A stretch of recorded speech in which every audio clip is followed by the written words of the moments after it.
think back as far as you can. Go ahead, close your eyes for a second and really try. Maybe you get a flicker, a birthday cake, a car ride, the pattern on a childhood blanket. Maybe you get nothing at all. Now, here's what's wild.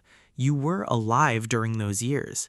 You were laughing, crying, learning to walk, figuring out that fire is hot and dogs are soft and gravity is non-negotiable. You were experiencing the world with full emotional intensity, and yet when you reach back to pull up those memories, most of them are just gone. Not foggy, not blurry, just absent, like someone deleted the first chapter of your life. This isn't just you, by the way.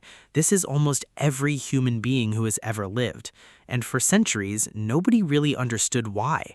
Sigmund Freud actually had a name for it. He called it infantile amnesia, and he thought it was because early childhood was full of dark, repressed desires that the brain was too embarrassed to keep on file, which, honestly, is a very Freud answer to give. But the real explanation is far more fascinating, and it has everything to do with how your brain actually builds itself. Let me take you inside that process, because once you understand it, you'll never think about memory or childhood the same way again. Here's the thing most people don't realize. Memory is not a recording device. It's not a camera that just passively films your life and stores it somewhere. Memory is a construction. Every time you remember something, your brain is actively rebuilding it from pieces, like assembling a puzzle each time, rather than pulling up a saved photo. And for a puzzle to come together, you need the right pieces in the right place, connected by the right framework.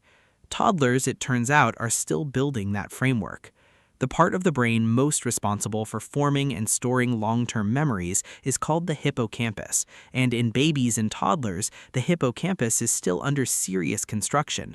Neurons are forming, synaptic connections are being established, and the neural architecture that allows memories to be encoded in a lasting way simply isn't fully operational yet. It's a bit like trying to save a document on a computer that's still having its operating system installed. The experience is happening, the file exists in the moment, but there's nowhere permanent to write it. There's research that really hammers this home. Studies with young children show that toddlers can form memories. They demonstrate recognition. They show emotional responses to familiar people and places. They learn from experience. The memories exist in the short term, but without a developed hippocampus and without the language and self-concept scaffolding needed to anchor those memories, they fade. They don't transfer into long-term storage. And by the time the brain is developed enough to preserve memories reliably, those early experiences have already dissolved. But here's where it gets really interesting and slightly philosophical. Language isn't just how we tell other people about our memories. Language is actually part of how we store them in the first place. When something happens to you, one of the ways your brain encodes it is through narrative, through the internal story you tell yourself about what just happened. I fell off my bike. It hurt. Mom came and helped me. That's a memory structured by language, by a coherent sense of time, cause, and self. Toddlers don't yet have that. A 2-year-old doesn't have a robust inner narrator. They're not walking around thinking, fascinating, it appears I have just knocked over a glass of milk. I will remember this moment. They're just in it. Raw experience, raw emotion, no story to hold it together. And without the story, the memory doesn't stick in the way that adult memories do. This connects to something called the self-concept, the sense of yourself as a continuous person moving through time, with a past, a present, and a future.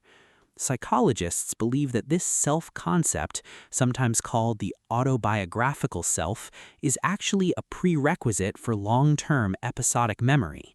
You need to understand that there is a you in order to file experiences as things that happened to you. Children don't fully develop this until somewhere between 2 and 4 years old. Before that, even if experiences are emotionally vivid, there's no self stable enough to attach them to. It's a little like trying to address a letter without knowing where you live. The message exists, but it has nowhere to go. Now, some of you might be thinking, wait, I do have a memory from when I was really young. Maybe it's crystal clear. Maybe you can picture a specific room, a face, a moment. And you might be right. Some very early memories do survive, especially if they were highly emotional or frequently reinforced by being talked about or shown in photos. But research suggests that a surprising number of what we think are our earliest memories are actually reconstructions, assembled from stories told by parents, from photographs we've seen, or from things we were told happened. We fill in the blanks with such confidence that the manufactured memory feels completely real. One study found that some adults confidently remembered events from their first year of life, which is developmentally impossible from a neuroscience standpoint. The brain cannot form that kind of lasting, explicit memory at 12 months.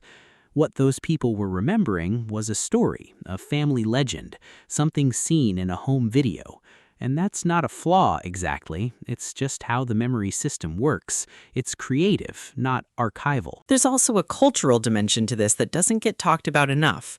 Research comparing different language groups has shown that people who grow up in cultures with a strong emphasis on personal narrative and storytelling, where parents frequently say things like, "Remember when we went to the beach? What did you do? How did it feel?" tend to have earlier and richer autobiographical memories than people from cultures where that kind of reflective conversation is less common. Which means your earliest memories aren't just a product of your brain. They're partly a product of your family, your language, your culture. Memory is collaborative from the very beginning. And that's actually a beautiful thing to sit with. The memories you do have from childhood, the ones that survived, they made it through a gauntlet. They were emotionally significant or talked about enough to be reinforced, or attached to a sense of self strong enough to anchor them. They're not random survivors. In some way, they're the ones that mattered. So what do we take from all of this? Maybe something like this. The fact that you can't remember being a toddler doesn't mean those years were unimportant. In fact, the science suggests the opposite. Those early years, the ones you can't recall at all, were arguably the most formative years of your life. The patterns of attachment you formed, the emotional environment you grew up in, the way caregivers responded to your needs, all of that was being written into your nervous system at a level below memory, below language, below conscious recall. You don't remember it, but your body does. Your emotional reflexes do. The way you respond to conflict, to comfort, to love, some of that was shaped in years you will never be able to consciously access, which makes the invisible part of your past more powerful than you might have thought. And it makes the people who shaped those early years, whoever they were, more influential than they may ever know. We tend to think of memory as the record of who we are, but maybe who we are runs deeper than what we can remember. Maybe the earliest version of you, the one sitting on the floor, reaching towards something shiny, completely absorbed in the present moment, left fingerprints on you that no amnesia can erase. If this made you think about your own earliest memories or the mysterious absence of them, drop it in the comments. I'd genuinely love to know what your first memory is and how old you are. And if you want more videos on how your brain quietly shapes the person you become, subscribe, because we're just getting started.